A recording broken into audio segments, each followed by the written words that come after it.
Good evening. Very bubbly. A couple minutes behind schedule here, but we're all here, so call the Appropriations Committee meeting for October 9th to order. Let's call the roll.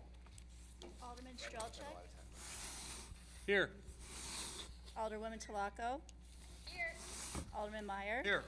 Alderman Hancher, Alderman Bach, Here. Alderman Parrish, Here. Alderman Bratt, Here. Alderman Gebhardt, Here. Mayor Nurbin. Here. Let's start with the Pledge of Allegiance.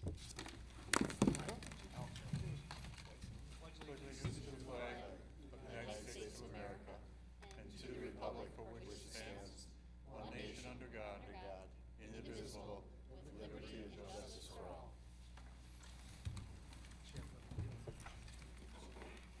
All right. Just gonna jump right in with budget overview.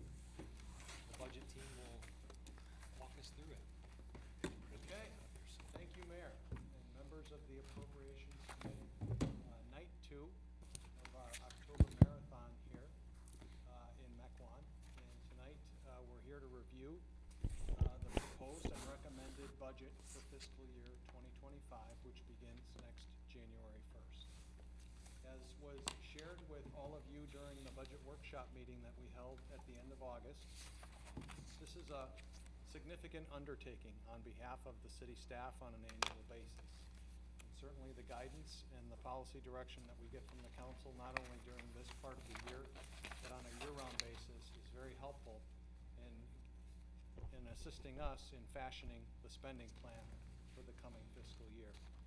And while you see certain members of the staff up here that comprise the budget team, and we do, I would say, a lion's share of the work that goes into producing the document before you this evening, we are supported by all of the department heads and all of the men and women that stand behind our department directors in these efforts in terms of putting together a spending plan for the year, but also, more importantly, administering that spending plan in a very responsible way over the 12 months, which an annual budget covers. So I just want to point out that we are supported here by the men and women of the city of Mequon, and tonight's budget will mainly focus on supporting their efforts as employees and stewards of the city in their daily task of delivering service to the community. So let's jump right in. And as I look at it, and I mentioned it's marathon season here in Mequon, but as a runner, but not a marathoner, October is kind of a month for marathons. We just had the Lakefront Marathon here in Milwaukee. I know the Chicago Marathon and the New York Marathon are coming up later in the month. And you know, if you're running a marathon and you want to place well or win the race, you got to catch up to the leaders. And this budget's a little bit about getting caught up. And so we're going to be doing a citywide survey coming up in 2025. And we're also going to right-size our property revaluation, which is significantly out of whack. We're at 77%, as we shared with the Appropriations Committee at our workshop meeting in August. Once you get caught up, you have to keep up with the competitors that you're racing against. And so in this budget, we have wage and benefit adjustments, both on the health insurance and the salary side, that we think will keep us competitive with the surrounding communities with whom we compare ourselves against. And we also have added funding for the library and the Southern Ozaki Fire Department to keep those organizations moving forward. And lastly, finishing the race, we've got pay study recommendations that we're proposing and recommending be included in the budget for 2025. And we'll be finishing up the spending and the allocation of ARPA dollars for the coming year. As you know, December 31st of this year is the deadline by which we need to allocate or contract all of those monies. So catching up on a couple of things, keeping up on the important side, the people side of what we do, and then finishing up some of the programs we've been administering over the last couple of years. This is a slide that I shared during our budget workshop meeting, and as I mentioned at that meeting in late August, this was going to be a pretty straightforward budget, a maintenance of effort or a meat and potatoes budget focused on on salary and benefits and taking care of what we need to take care of from a mandate standpoint. And some of that is the result of the fact that we have so many different projects going on that we talked about at our strategic planning workshop back in May. And these are directly resulting from the strategic plan that we put together a couple of years ago and that runs through next year, 2025. And I won't list out or talk about each of these projects, but these are the things that we talk about monthly at our committee of the whole meetings. These are the things that are on the agendas, and these are the things that we're looking for the council to interact on and take action on as we move forward here throughout the remainder of 2024 and into 2025 and likely 2026 on some of these projects. So while this might not be the most exciting or sexy budget that you all will approve at some point, we've got a lot of other major, substantial, significant, impactful projects going on behind the scenes that relate to capital and policy efforts and initiatives. This is also a slide that we shared at the budget workshop meeting, and these are really the guiding principles that help direct the work of the budget team and the senior staff. You know, when we get together on an annual basis to put together the budget, we want to fulfill salary and benefit obligations for the employees across police, fire, public works, planning, finance, all of the other functions that we serve here in city government. We certainly want to address operational or compulsory budget increases whenever and wherever possible. And over the last number of years, we've been able to boost capital funding on a pay-as-you-go basis by over 50%. We also want to preserve revenue capacity into future years so that we have some flexibility in terms of budgeting on a year-over-year basis. And then, as has been the case over a number of years, this group has entertained supplemental funding requests when resources allow. So these are really the priorities that we hold dear in terms of putting together a responsible spending plan that meets the needs of the organization going forward. So now we'll just jump into sort of broad overviews regarding the revenues and the expenditures that comprise the budget. These tables were included in the transmittal letter that sits on top of the proposed budget that was distributed back on October 1st. And as you can see, taxes are proposed to go up by just about $360,000 or just under 3%. That's the biggest source of revenue we have, property taxes, and we are wholly reliant upon that source of revenue to keep our operations going on a year-over-year basis. Not much change in the state revenue category. We're seeing a little bit of an uptick in the shared revenue. We saw a big boost in that number last year, and that is now tied to inflation. So we should see continued increases in that number going forward year over year. Intergovernmental revenue is going up. Some of that is related to the corresponding payment that the state is now making to municipalities for the elimination of the personal property tax. So that item is actually going up by about $160,000, and some of that will offset the property taxes, personal property taxes, that we're no longer collecting starting next year. The other revenue categories are largely unchanged. You can see they're in the 1 to 3% categories, or percentages changes rather, and then interest income is going up by $50,000. And here's the interesting story behind this number. We have conservatively budgeted for interest income over the last couple of years as interest rates have been high, north of 4 and 5%. We've actually more than doubled the amount of interest revenue that we've been taking in over the last 2 fiscal years. So we see some room, even though interest rates are starting to tick down a little, to bring that number up to correspond more with what we'll probably see in the 3.5% to 4% throughout the better part of 2025. So all in, revenues are projected to go up by about $640,000. As we mentioned during the workshop meeting back in August, Net new construction is up less than 1%, which gave the budget team about $210,000 to work with, without putting any upward pressure on the tax rate, currently at $3.13. The closure of tax increment financing district number 2 provided an additional $58,000 of revenue, which would not impact or provide upward pressure on the tax rate. And we had about $360,000 worth of excess levy capacity because we didn't raise the tax levy last year.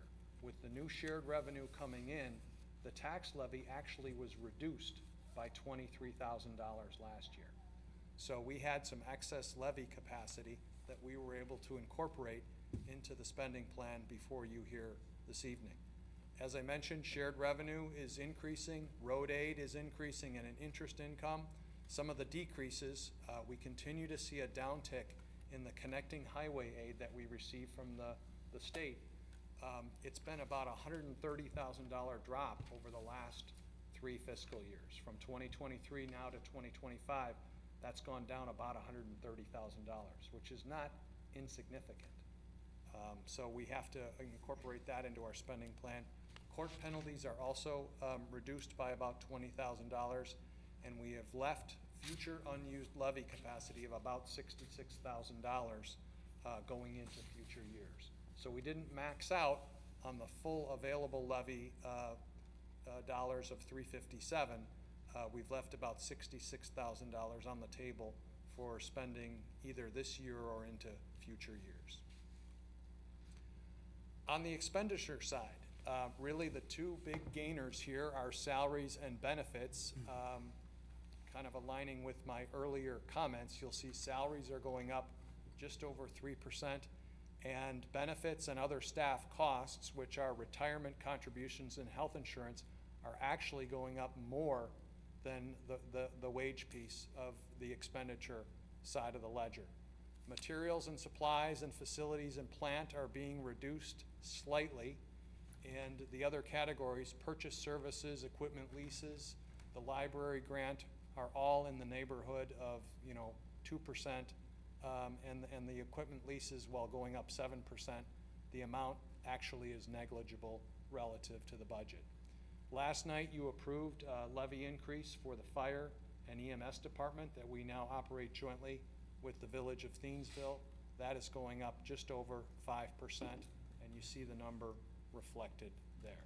So all in, expenditures and revenues are both projected to go up 3.6% for the coming fiscal year. The health insurance is crazy, it's just, it's just out of control. And that's the very first bullet point on this next slide, Alderman Bach. Health insurance premiums have gone up 9%, just under $190,000. So when you juxtapose that figure with what we had available under net new construction, there wasn't really a lot of other money to go around without having to adjust the tax rate upwards to incorporate other spending into next year's budget. Employer retirement contributions are going up just north of $77,000. The increase on the rate for general employees is less than 1%, while the protective services employees rate is going up by 4.5%. So that's driving that $78,000 number. Protective services is police and fire. In this case, in the city budget, police. Annual wage adjustments are just under $400,000. That includes cost of living adjustment for the Mequon Police Association, as well as non-union employees above the 50th percentile in the city pay plan. And it also includes step adjustments pursuant to the recommended pay plan that we shared with you back in April for any staff that are below the 50th percentile.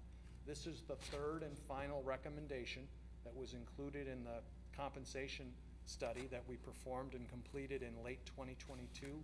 As you'll recall, we amended our pay plan going into the 2023 budget season, and then we provided a longevity adjustment for certain employees who have been with the city for a period of time as part of the 2024 budget. Now we want to move employees who are at the lower end of their pay grades up to the appropriate step underneath the 50th percentile. So this will be, if adopted, varying for certain employees based on how many years they've worked with the city. And just to refresh, Assistant City Administrator Shinneman shared with the council last spring 8 steps below the 50th percentile that employees would move into on an annual basis to get to the midpoint. And then above the midpoint, it's based on a cost of living adjustment and an annual performance evaluation. So you sort of learn how to swim. I'm using the running and the swimming analogies here. You learn how to swim during your first years with the city with predictable cost of living step adjustments, and then once you've proven yourself and you've gained some experience, you're in the deep end of the pool and you're expected to swim and perform based on merit. Operating budget expense reductions, we actually went through as a budget team and took $53,000 or $54,000 out of the budget. We looked at multi-year trend analysis across many of the divisional and departmental budgets, and were able to reduce certain line items by just over $53,000. And we were able to also incorporate some compulsory increases relative to mandates, state or federal mandates that we are otherwise required to meet from a reporting perspective, and the fact that we are opening a new facility at Lemke Park, which will require electricity, natural gas, and septic well pumping for the waste that's generated at that facility. So we've taken a very careful look at all of our major line items, and really, you know, if there's any slide that summarizes what's changing in the budget for 2025, these are the numbers that are driving the plan. Alderman Strelchak. Just because we usually do a deeper dive into some of the bigger figures each year, just to gain a bigger understanding, or just simply express the reasoning for the public watching. Health insurance premiums up 8.9%. Obviously, we've seen that across the board in private business as well as within the city. This is kind of a year-over-year major increase, and it's a budget hit each year. What is the driver for this? Question number one. And then, are we seeing a potential for tapering or other opportunities to start mitigating this moving forward?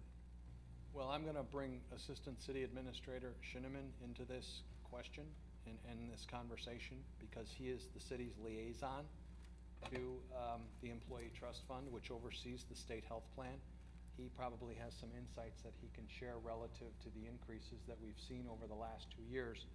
But if you saw the Wall Street Journal today, there was an article in the paper that indicated that average health insurance increases being absorbed by companies over the last 2 years in the private sector were averaging 7%.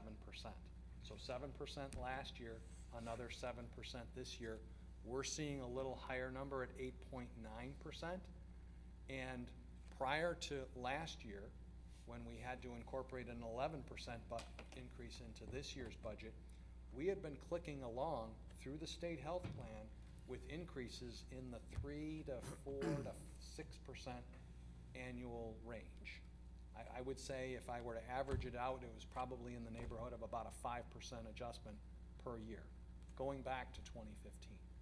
Great. So we've seen an uptick, and Justin, can you provide any additional insight into what's happening at the state What's plan happening level? and So, and yeah, why is it happening, and what can we do to start maybe looking at ways to offset this? so this, for the state plan, we're lumped together with all other local government employers in these plan options we buy into. And they have indicated on whole, because everyone's in the same pool together, that they've seen additional expensive claims they had not anticipated in their forecasting, plus their investments not perform as well over the last year, which is what they have indicated is the major driver behind the increase for next year.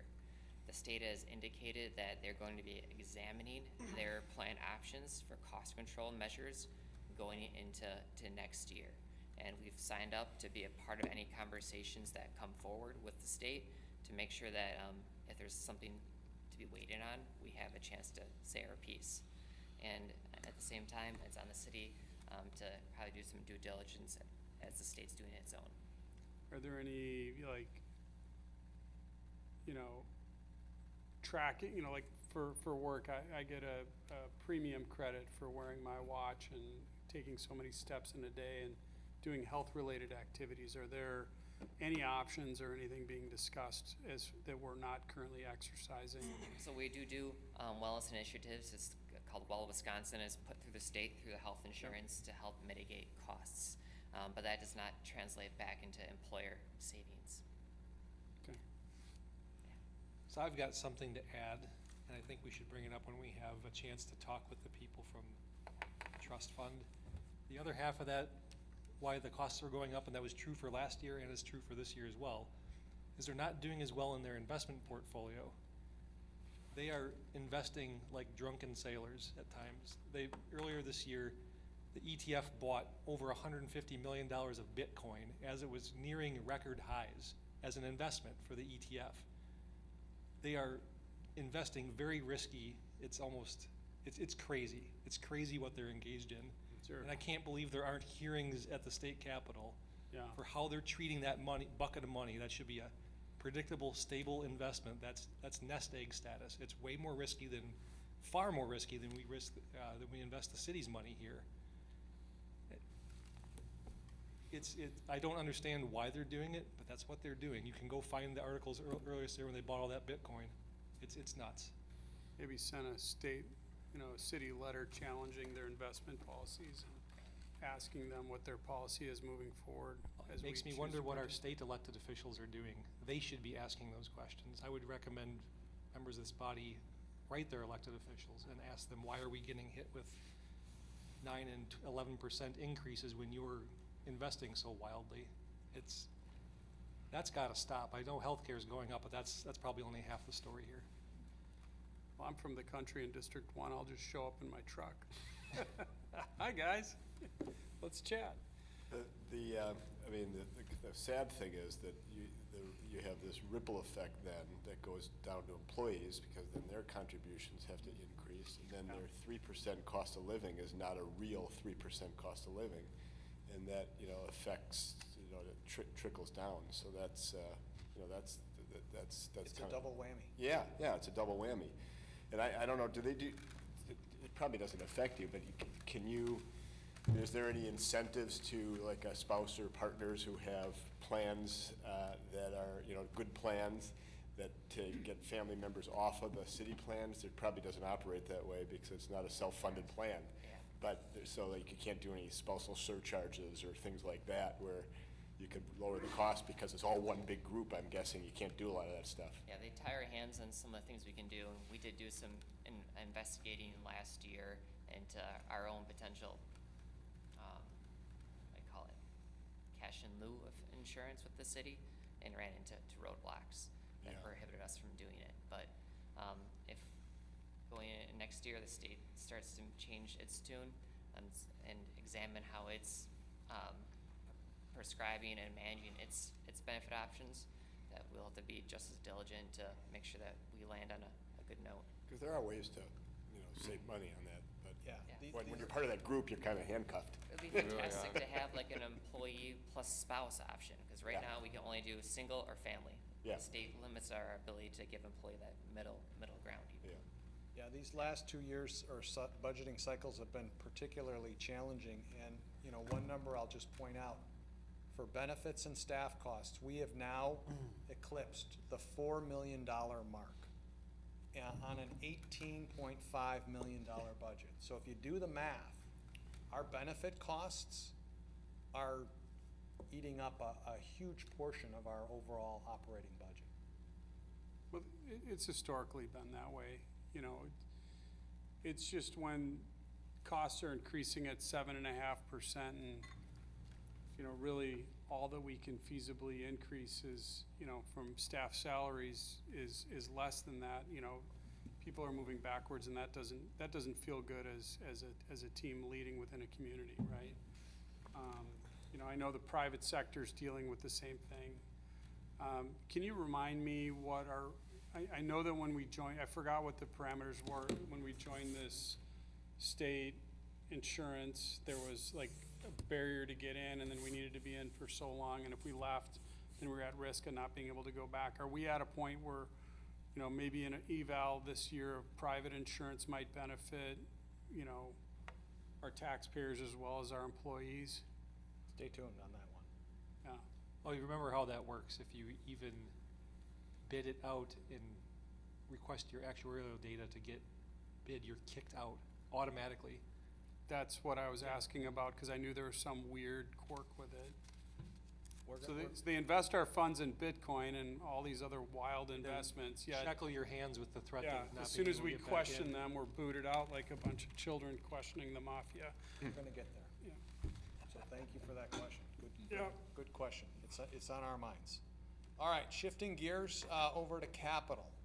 And this is mostly pay-as-you-go capital, but I've worked in some debt-funded or debt-financed capital as well onto this slide. As I mentioned, pay-as-you-go capital is up over 50% over the last 10 years. Requests for 2025 were just under $6 million. That's up almost $850,000 from a year ago. For 2025, our combined capital spend will be just under $4.25 million. That'll include annual debt service of $2.75 million, and then almost $1.5 million in pay-as-you-go capital. We're looking at a debt issue in 2025, early next year, which will include roads that we typically borrow for on a 3-year basis, as well as the construction of Lift Station E. Now, those funds will be sourced from the sewer utility directly. They won't impact the general fund, but it does comprise a portion of the overall debt issue that we'll be pursuing. And there may be other projects, smaller in nature, that may get included in that bond issue, depending upon where conversations go over the next couple of months. As was mentioned at the workshop, we are in a very strong position from a debt issuance standpoint. We currently have no debt beyond 2033.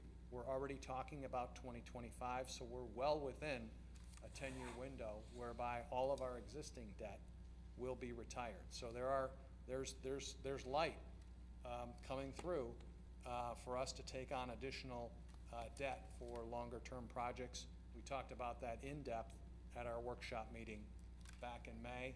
We've also got the ARPA projects, which are underway. LMS, you heard about that last night. The brush site was previewed at our August committee of the whole meeting. And Lemke Park, that facility is hoping to wrap up sometime around Halloween or shortly thereafter. So making progress on the facilities and the infrastructure front.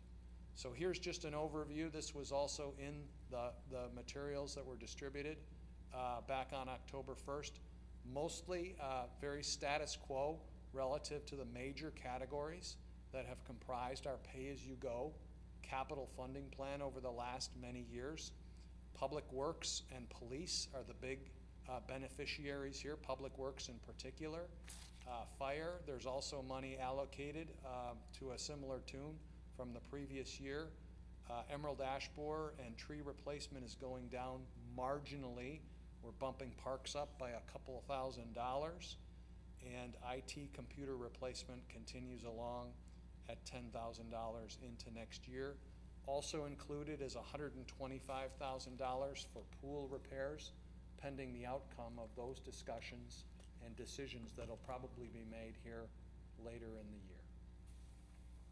Yes? Can you elaborate what the big increase in the pool expenses for next year? Like why, just to open up the pool next year, why is it almost $40,000 more?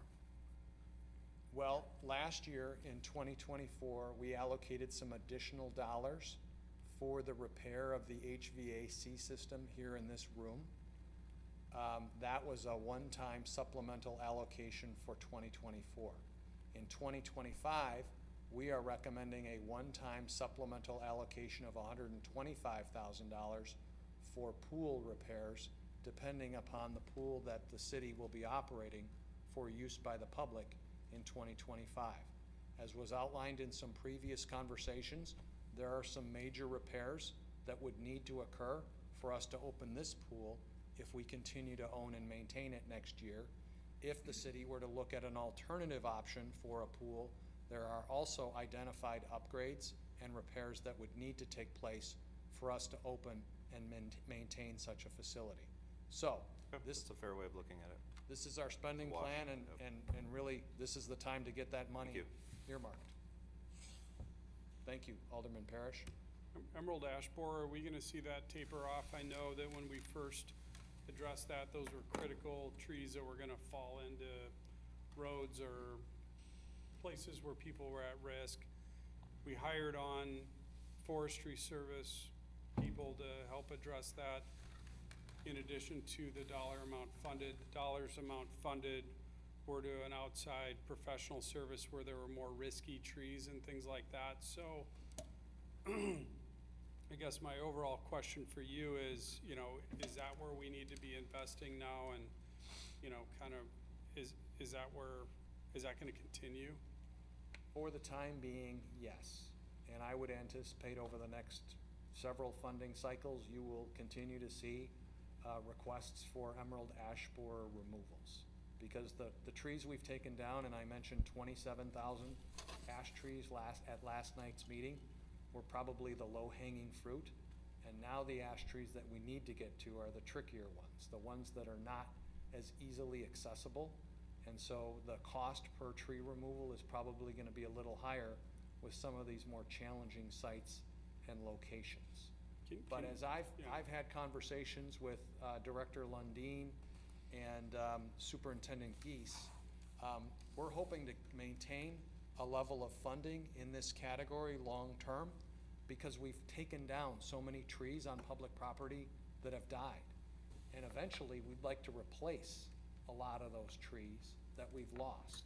And so tree planting and tree replenishment will probably be the next phase we get into once we're done taking out all the hazards and the trees that otherwise need to come down. Director Lundin, anything you'd like to add? Correct.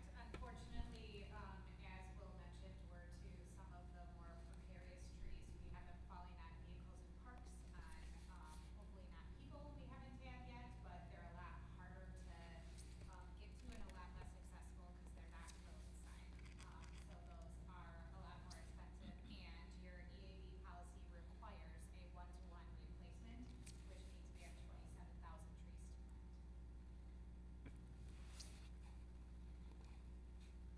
plant. Is our crew I worked on a tree service in college, so is our crew qualified now with the years of experience that we have there where we can maybe rent a bucket truck and offset some of these costs? We have a bucket truck. We remove about 5, well, depending on the year, we remove anywhere between 1,500 and 5,000 trees. Okay. They're working, that's a lot. They are. And certainly, these allocations are subject to annual review and ultimately approval by this body. So, you know, if there's a desire to move money around, you are the ultimate authorities. I'm in support of this, and I know the ongoing need is there. My question is, you know, I thought that the dollar amount allocation was to address the riskier trees early on. And I was just a little surprised to see that was continuing, because I thought that was gonna shift more to a staff level or, you know, people on our crews that would be handling some of these other ones. So I thought we were through the tricky phase of what's going on. Well, I think we were through what, and I'm sorry I don't have the policy in front of me, but what we identified as the high priority trees, that's not what they're called by policy, but, you know, those that were likely going to fall within the right of way and potentially on vehicles as they otherwise passed. But again, those that we're getting to now aren't necessarily not a public safety hazard. It's just a different kind of public safety hazard, and short of, you know, having to close some of our nature preserves and trails and parks, that's where we're getting to where our bucket truck can't access it because it's not on a road. that we're having to get to either more specialized equipment or just more time. But I did want to come to say that we do acknowledge that we need to provide an EAB update, and that is on our work plan to come through to give more detail on and a more specific plan, both in terms of removals and replacements. That's great. Thank you. Alderman Parrish. A couple more points as it relates to the EAB update. I recall a few years ago that the Parks Department, yeah, can you come up, because I have a couple questions. I have a couple questions for you. A couple years ago, didn't we have like a GIS program we were implementing with the trees so that you could actually have like concrete data with? Well, correct, except the initial tree inventory that was completed by Davies Tree Service in 2014, I want to say, was only for right-of-way, and so it didn't include all of these trees in the parks. Got it. So we do have what's called hyperspectral mapping that kind of is like a heat map for trees that shows which ones were ash, but it's harder to distinguish which are on public property versus private. Great, that wasn't my real question for you, but I did want to clarify that. Thank you. Can we just talk quick about, well, first of all, I was really disappointed that the Parks has a $5,000 decrease in funding, so I just wanted to point that out. I know capital is up, but isn't the operating down about 5,000? I'm just going off memory. What I really want to prioritize is with the opening of the freeway ramp across from the west side of the parking lot. We've at the Parks Board and at the city level, we've contemplated what to do about, you know, that new configuration essentially, and you know, perceived danger. And staff is recommending that we look at closing the west parking lot and essentially expanding the north parking lot. And we were assured that it would be soon, and that I just want to make sure that the funding is built into here. I realize it's coming from a few different accounts. There's stormwater management, there's landscaping, and then there's the road program to possibly move the parking lot. So I just want to make sure that the funds are there to get this project done in 2025, which is in the top 5 for the capital improvement list. And also just wanted to clarify, are we decreasing the operating funds for the parks by 5,000 or? Hopefully Did I Will's getting to Did I misread that? Yeah, thank you. Hopefully Will's getting to that answer. In the meantime, I can address the Thank you. project at Catherine Kearney Carpenter Park. And yes, you are correct, and somewhat of a trick question. There is money in the capital accounts or pending. The road program includes, it's actually a right-of-way asset management capital fund now, which also includes parking lots.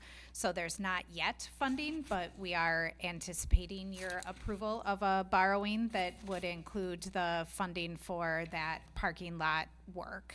And then both the combination of the Park and Open Space Master Plan that is nearing completion right now, and some of the guidance was to address that potential, well, that elimination of the west lot, expansion of the east or north lot, and then what to do with the area where that west parking lot is going to be removed.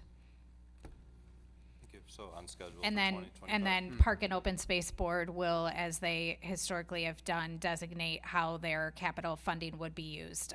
Most of you recall we anticipate being down just about to 0 by the end of this year with the Lemke Park Pavilion construction. So that 77,000 will be really all they have in cap to implement the prioritization as they so request your approval.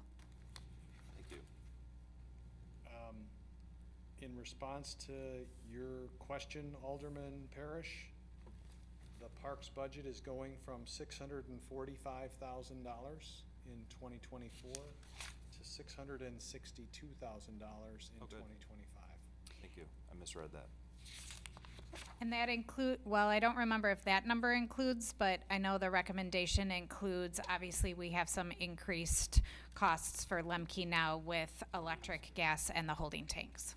And on that point, are you adjusting the projected fees for Lemke? I know you're showing a lot of increased expenses, but wouldn't there be increased revenues? You may recall Parks comes through in the spring with a request for a fee schedule amendment related to the field management contract, and at that time, we will request an adjustment to those Lemke fees as well. Thank you. Okay, moving on to the library and the Southern Ozaki Fire and EMS Department. These lines were captured in some of the summary slides we reviewed just a few moments ago. But just to provide a little additional background, over the last 3 years, the city has allocated $240,000 in funding to the library, including almost $90,000 in recurring revenue, as well as $150,000 in ARPA funding. The 2025 request received from the library, Director Mushin Young, who is here with us tonight, was $25,000. We've been able to allocate just over $18,000 to the library for next year. And as was covered during the workshop meeting, one of our goals for next year is to engage with the Village of Thiensville on a new funding agreement to be addressed early next year. On the SOFD side, we just had this before us last evening, so I won't spend a lot of time on this. But just as a reminder for those of you who do not serve on the Southern Ozaki Fire and EMS Board of Directors, Ozaki County provided area fire departments with ARPA money over the last 2 years, 2023 and 2024, to help support hiring of full-time personnel across the county. SOFD was the beneficiary of some of those grant dollars to the tune of over $600,000 during the last 2 fiscal years. Those grant funds are expiring, and then the increase will go to cover wages and health insurance for our budgeted 15 full-time staff members, as well as a COLA, or a cost of living increase, for our paid-on-call staff. And we have a significant number of paid-on calls that support our operations on a daily basis. Here is a slide that just provides a very, very high-level summary of the ARPA spreadsheet that was included in the budget packet. My compliments to Assistant Finance Director Marie Kaiser for putting together a much more detailed report than maybe you've previously seen relative to the way in which the city has expended the $2.5 million that we've received in ARPA funding. We think that's going to be very helpful as we go out and do our grant reporting to the U.S. Treasury Department when we get to December 31st of this year. We have accounted for every expenditure down to a penny, and we think that's going to be helpful, not only managing through the end of this year, but in terms of compliance going forward. You can see here the three major categories where we haven't spent down most, if not all, of the monies. Include the land management system, which we talked about last night, a civic campus master plan, which the Department of Community Development is currently working on an RFP for, and we hope to get that out on the street and with a contract award before the end of the year. And then the brush site, and we're anticipating possibly even a contract award as soon as November for that project. So many of the dollars are in the process of working their way down to zero, and our goal is to have that remaining column at zero by December 31st of this year. In terms of taxpayer impact for the budget before you this evening, as I mentioned, the tax levy, or the property taxes, are increasing by just under 3% to the tune of $360,000. Last year, the levy was reduced, not increased, by just under $24,000. The 6-cent tax increase that staff is recommending would take the city's rate from $313 to $319, and on a home valued at $450,000 here in Mequon, which a year or two ago, I'm not saying right now, but a year or two ago, might have represented the median home price in Mequon, that would result in about a $26 increase, or 1.8% increase in the city's portion of the tax bill going into next year.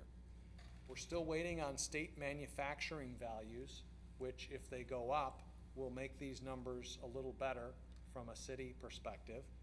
We expect those next week, so we'll be incorporating those into the final budget that we'll bringing to the council for adoption. The sewer levy is going to remain flat, so that could actually result in a little bit of an offset for those residents living in the sewer utility district, because the levy is not going up, and that will likely result in a lower tax obligation for those residents. And as mentioned in previous Appropriations Committee meetings, 1 penny represents about $53,000 of additional spending or revenue relative to the tax rate. Here's a slide that we shared at the Appropriations Committee last year. It's been updated with the current numbers for 2024. And these are the communities that we surveyed as part of the compensation study that we performed back in 2022.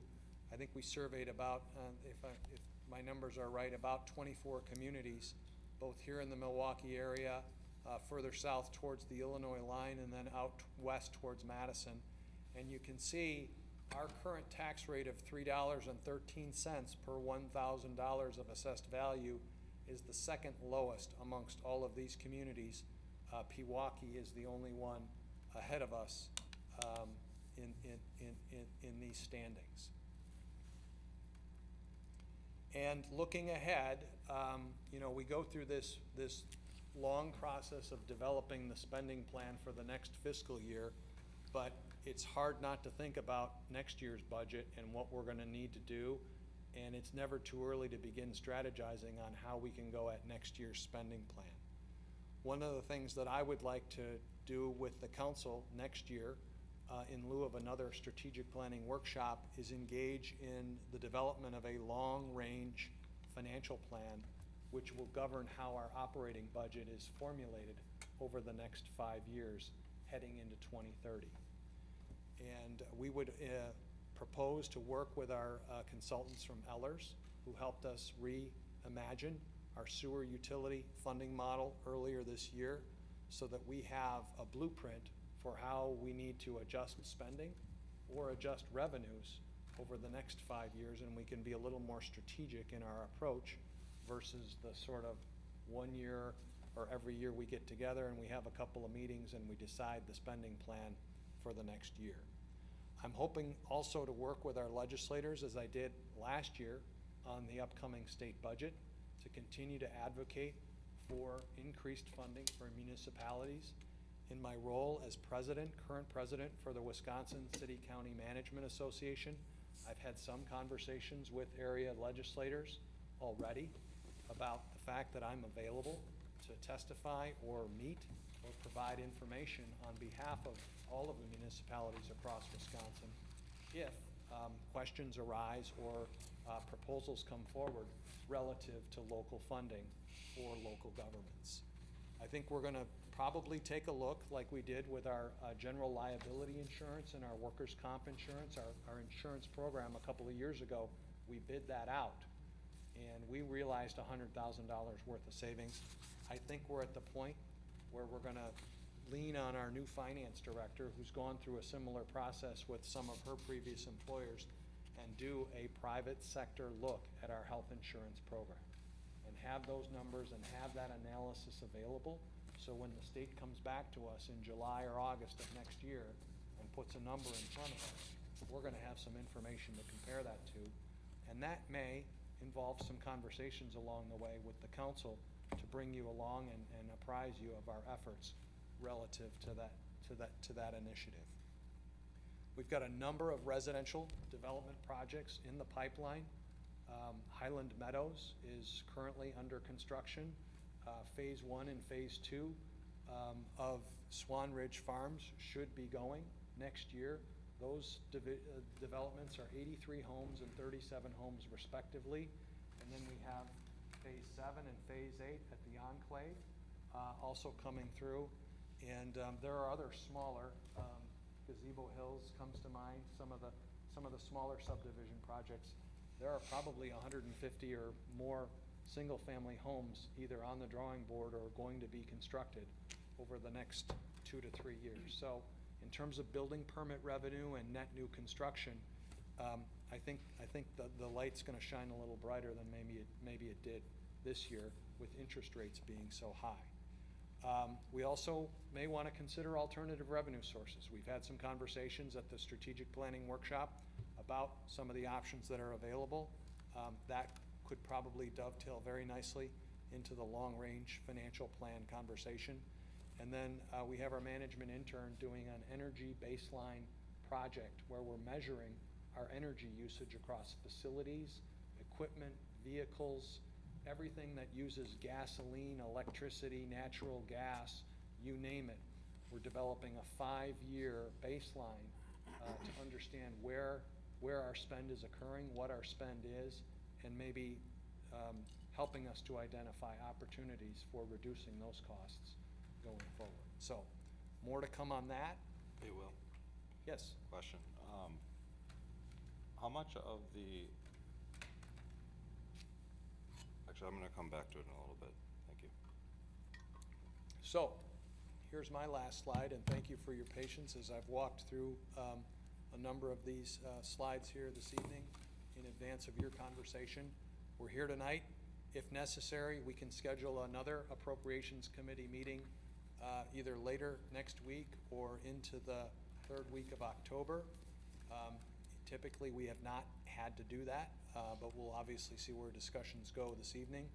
We have a public hearing notice that's due to the newspapers on October 22nd. So we have to wrap up our work here as an Appropriations Committee by October 21st. We're in the process of scheduling the sewer and the water budget meetings. We talked about that at the staff meeting here this morning. It looks like we're gonna be able to pull the trigger on a date here in the next day or so. I don't have any announcement on that tonight. And then we'll publish the public hearing notice on October 24th in advance of the council's formal consideration and adoption of the budget on November 12th, where we will conduct the public hearing and hear from any interested residents or parties from the public. So, thank you again for your time and your attention here this evening. We're certainly happy to answer any questions, and Mayor, I'll turn it back over to you. All right, I see Alderman Bach with his hand up. I just had a quick operational budget question since you brought that up. I thought that, I saw the professional development line item in there, and I thought that was really low, but maybe it was just one department. It was like a small number, but I thought for an organization this size, it probably should be more professional development, but maybe I was wrong. Do you remember that number or the? It's probably in the neighborhood of about $55,000 across the organization. Is that pretty similar to other municipalities? A couple of years ago, when the fire department was still under the city's rubric, that number was closer to $85,000. Yeah. So that number took a hit when SOFD broke off. In a perfect world, we'd be advancing that number or increasing that number over time. And if it weren't for this health insurance, I'd be putting more money in that line item category. That was one question. And then I was just curious on how, like, the budget managers kind of manage non-exempt employee overtime. I imagine it probably varies on department. So in other words, like, I'm sure the snowplow drivers or whatever that is, the highway department, you probably figure out an average number, and sometimes it's below and sometimes it's high depending on the winter. But some of the other ones, you know, like building maintenance and fleet maintenance, I saw that overtime goes up. So is there I imagine each manager kind of is in charge of how they allocate that overtime? But that's just one way you can save money, but. Yes, overtime is managed at the departmental level, and as you correctly point out, in the public works space, much of that overtime spend relates directly to snow and ice removal efforts, which we see late in the year and then early into the following year. On the police side, you know, we have shifts that we need to cover on a 24/7, 365 basis. Oftentimes, we will have gaps in the schedule due to various reasons. Somebody's ill and somebody needs to get called in. And then we have other instances in the police department where we have an incident or a crime that has occurred or a case that needs to be resolved. And so that may require extra time at any point during the day or the week where people need to be pulled off or they need to stay beyond their normal working shift and do the work necessary in order to clear that case. Yeah, that makes sense. So hopefully that's helpful. And then, you know, we've got smaller overtime allocations across some of our other divisions and departments, and that relates to generally work that occurs outside of the normal business day or normal work schedule. You know, we provide support for certain special events like the Taste of Mequon, Gathering on the Green. Those are weekends and evenings and other efforts, community-wide and otherwise, that require additional work outside of the normal workday. Yeah, got it. Thank you. Makes sense. Any other questions? Alderman Parrish. Yeah, I couldn't find the cost for the reassessment again. I know we approved it recently. Do you recall what that is that we're funding this year? We had Les Aarons, the city assessor, at the Finance and Personnel Committee meeting in July, and he ran through the 4 available options for the committee. The recommendation from the committee was to do the second of the 4 options at a cost of $225,000. And that money is going to be sourced from the interest income that we've been able to generate off of our ARPA allocation of $2.5 million. Sure.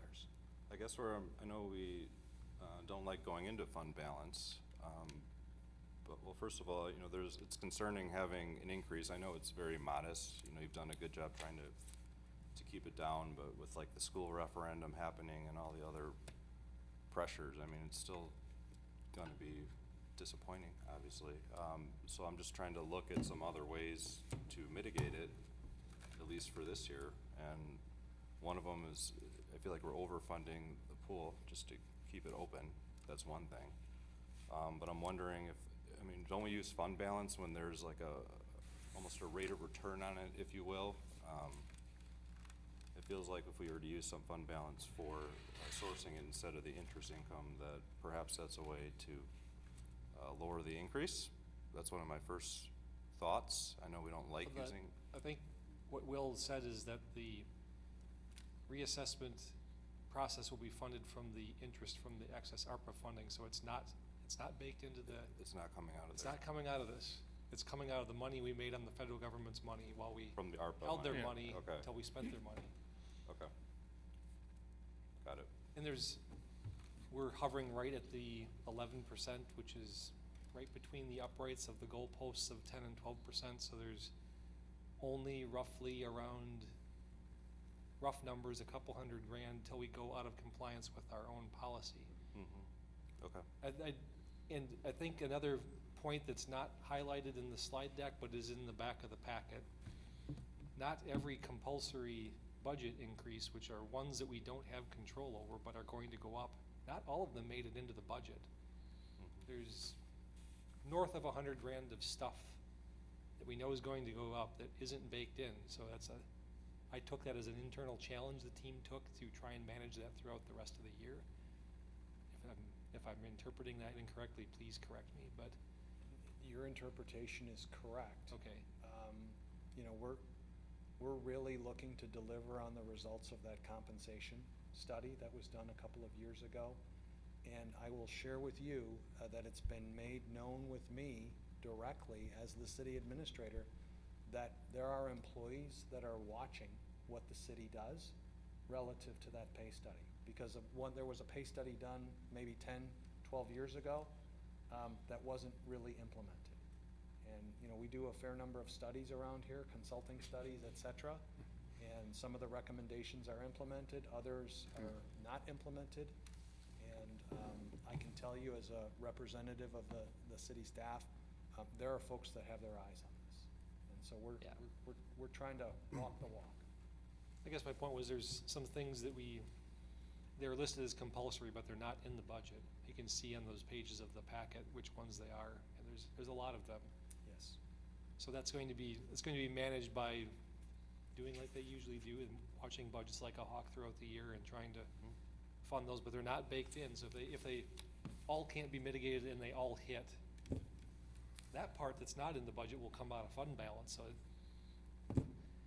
we don't want to find ourselves caught short and be out of compliance with our own policy at the end of the year. There's not a lot of margin left. I mean, thanks to the state jacking up health insurance, they've used almost every penny of our increase in shared revenue we got last year.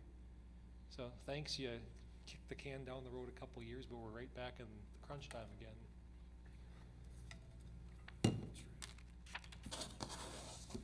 So, yeah, it's not a great message that we're running out of available levy cap, but when we have discussions about future initiatives like opening up a new industrial area, that's why I'm heavy on those, because you need the additional revenue. And things like additional industrial, they generate a lot of revenue and don't have a lot of expense. So that's good for our budget in general. So a plug for future things we may work on there as well, but that's why they're necessary in my opinion, so. Speaking of additional revenue, I happened to go look at the Thiensville budget today, and I saw that they're increasing the fiscal agent fee by, I think it was 10% or something like that to $8,500. And I guess it looks like they're plugging their budget with this fee, and as you know, we don't charge for it. I assume they haven't replied and won't. But it's a lot of money, and I'm just wondering, I don't want to offer it up, but since we do it complimentary for SOFD, why don't we just do it? I'm not offering it, but like, I'm wondering what the scope is for it, and maybe we could save the library some money by doing it, and they can go plug their budget, that $8,500 some other way, and we could save Thiensville, and we could save the library that money. So I don't want to offer up a service that is a can of worms in terms of overburdening our staff. But if it's just like payroll processing, come on. So it does feel like there's a little bit of, they're charging kind of at the expense of our taxpayers on a couple of things, and this is a really good example. So I'd be curious just what's involved with that fiscal agent fee, and maybe we could just take it over this upcoming year, and they can't use it as a way to fill their budget unless there is a real expense to it, then I get it. But we have a real expense for being fiscal agent for SOFD, and we don't charge. So just curious for more information on that. So Alderman Parrish, you're on to something that we have talked about at the staff level. And these discussions have involved staff from the library. And our plan at this point in the fourth quarter of 2024 is to engage further on that point as we get into discussions regarding a longer-term funding agreement between the village and the city early next year. Okay. There may be some opportunities, as you've pointed out, for the city to take a larger role, but we want to explore those opportunities as part of the broader discussion with both the library and the village. I get it. But when they're increasing it by 6.25% from 2024 to 2025, it looks like a revenue source to me. So that's all I have to say about it. Thank you. And they're well aware it's our point of irritation. He's brought this up, what are we going on, a year and a half? This is maybe my third year, so, but Yeah, again, our staff has done a good job communicating our intentions, and I know this is small dollars, but, we take care of, they're down to 9% contribution. We're paying 91% of the library now. So, to Will's, we'll have some good negotiating points when we redo the agreement this upcoming year. So to your point, Alderman Parrish, I've put together these figures on a slide. I think you're probably singing from the same song sheet here, but if you look at Thiensville and Mequon's population based on the 2020 census, there's a breakdown of about 11.6 and 88.4. With the funding increase that we're proposing for next year, we are gonna be at the 91% percentage, rather, from a funding standpoint. I think this puts us in a very strong position going into these conversations and these negotiations to advocate for a different methodology and to advocate for Thiensville in particular to step up and to take on their fair share. And right now, the funding agreement relies on population. It relies on circulation numbers relative to what the library experiences on a year-over-year basis. And it relies on assessed value, property values within the communities. Well, we all know Thiensville's landlocked. Mequon has a lot more sand upon which to build, so to speak. Our sandbox is a little bigger. And that assessed value ratio is not gonna work in our favor long-term. So a per capita measurement, such as you see here, is probably the best and fairest way to go, because the library is located right next door to Thiensville. It's not located right next door to a fair number of Mequon residents. I mean, if you live in Thiensville, you're a half mile, maybe a mile from the library. If you live in Mequon, you could be 5, 6, 7 miles from the library. You're not that close.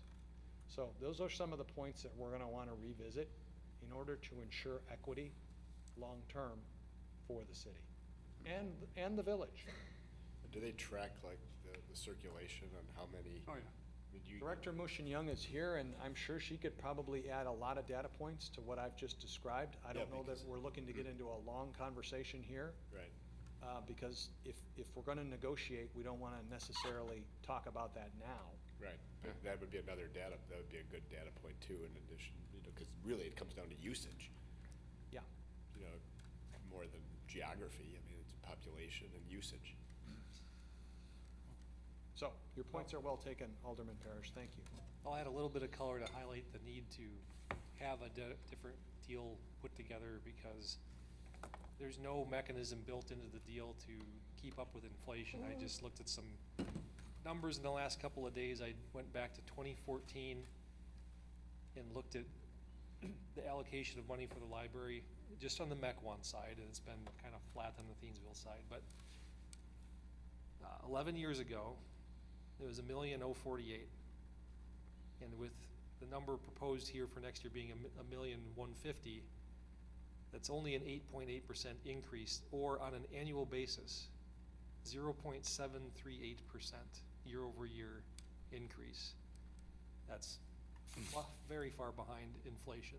I would just say though that in recent years, our increase has been substantially greater. I Oh, mean, past councils have not All of that treated increase the has come in the library last 3 years. funding-wise the same as this council or recent ones. There's been nothing until the last 3 years, you Yeah. are correct. Plus, we gave the ARPA money as well to Yes, support them. yep.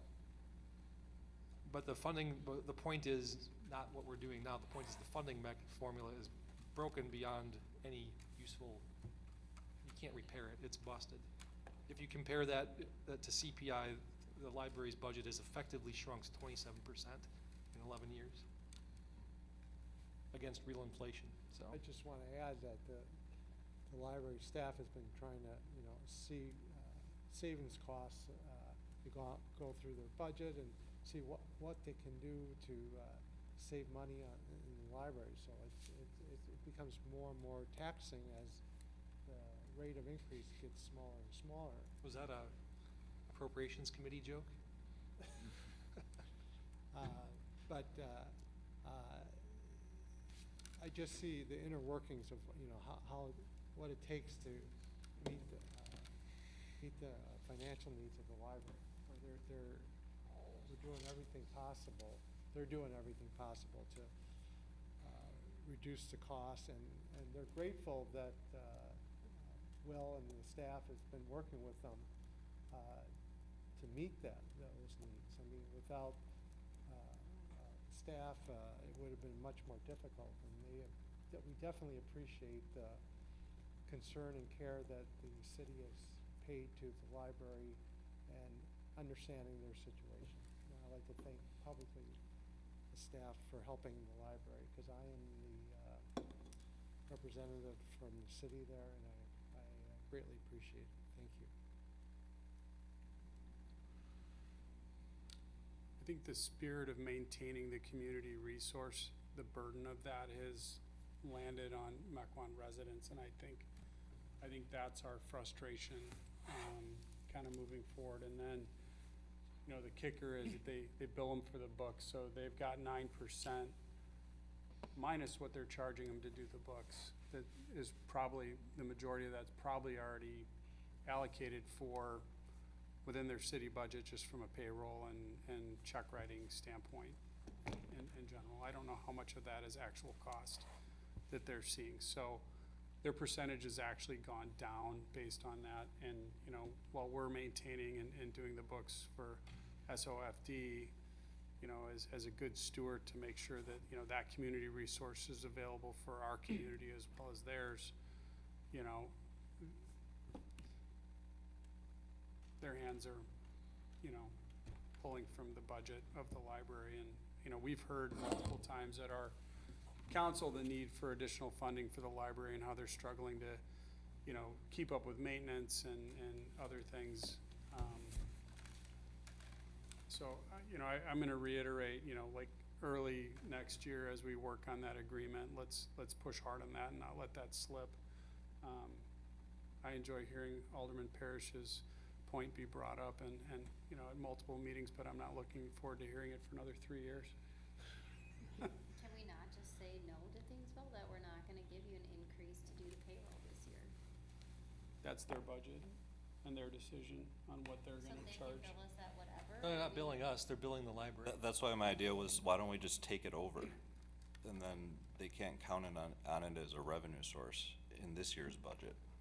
Let's just do it, unless there's a real time and cost for the city, which we don't have that answer tonight. So I'd like more information on what is the scope of work for the library's fiscal agent. That's how a you- really good, we both sit on F&P, that's a really good discussion for next month's meeting. Just an overall brief, it doesn't need to be a full deep dive, big project, but ballpark, what would it cost us to do that? Then we can make some decisions moving forward on how we wanna approach it. Got it. It's a good lever to use in negotiations. Alderman Brett. So we really appreciate this presentation tonight. First budget here, so very enjoyable for reading. Oh, good. I do like the idea of a long-term planning, you know, meeting on about a long-range items. I really think the need needs to be focusing on alternative revenues. Like if we look at the wheel tax, you know, our road costs do not go down, they only go up. Dollar only goes so far. So I think if we can focus on something like that, that would be very helpful. I think Brian stole all my points on the library, but I also think that, you know, we have a lot of real nice stuff here for what we pay for as a tax rate. It's people in other communities are not so lucky, but we also need to preserve what we have. And so I think we need to think also about partnerships, whether that be on the state level, you know, like I look at data looking at how public sector healthcare costs in other states. Like you have the 3 top ones of Massachusetts, New Hampshire, and Hawaii. Now, what makes those state pensions or healthcare plan so much better than ours? We're ranked 21st in the nation, you know, right in the middle.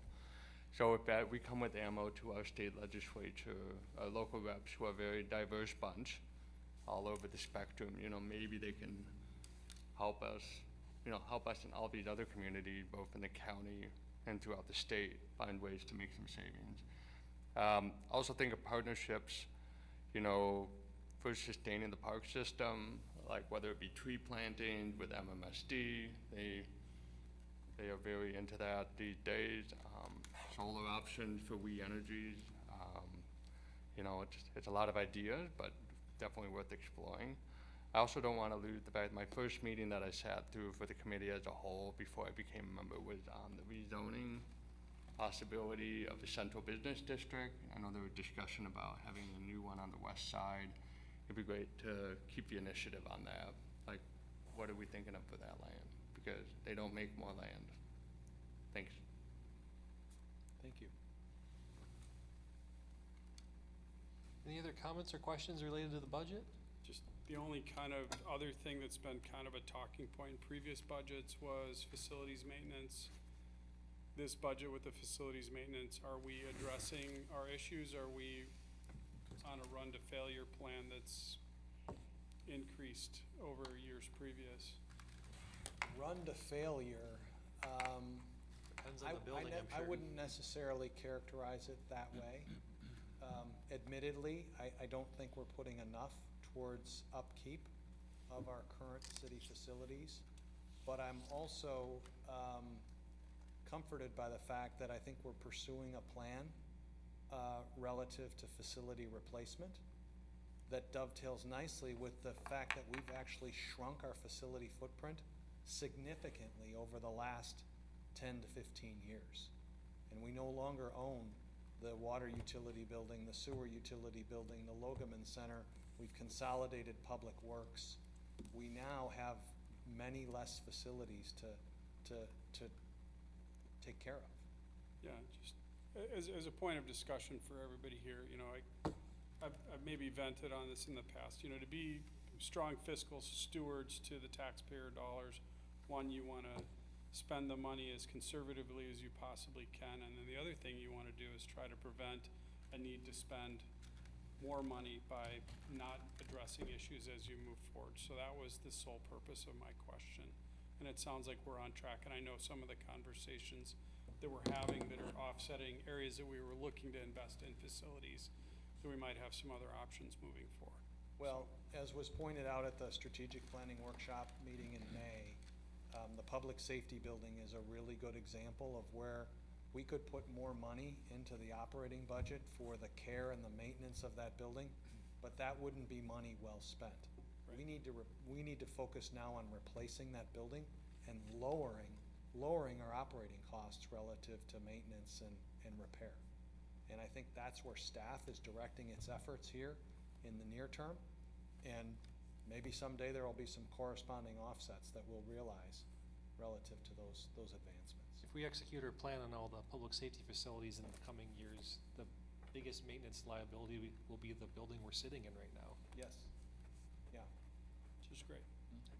Just, again, just double checking to make sure that we're on pace with that. Yep. As a talking point. You'd probably see that number up if we weren't wrestling with the I'm sure we would. 23% increase in health insurance. Yeah, the pool investment is one of them, and, Yeah. yeah. Any other questions, or is there a motion? Motion to adjourn. You can't adjourn. Motion, what can we do? It's not debatable, so please take that back. We don't get out of here we have without to recommending this to we're the council. approving this tonight? Which is us too, but Motion to approve. Second. Second. a motion to a second to approve as presented. As presented. Any comments or questions on the motion? Hearing and seeing none, please call the roll. Alderman Strelchak, Aye? Alderwoman Telako, Aye. Alderman Meyer, Aye. Alderman Hancher, Aye. Alderman Bach, Aye. Alderman Parrish, Aye. Alderman Brett, Aye. Alderman Gebhardt, Aye. Mayor Nurbin. Aye. Is there a motion to adjourn? Oh, I'll say that now. Motion to adjourn. Motion and a second. All those in favor, please say aye. Aye. Any opposed? We're adjourned and Dale can get the trap shooting on time. I do. Thank you all.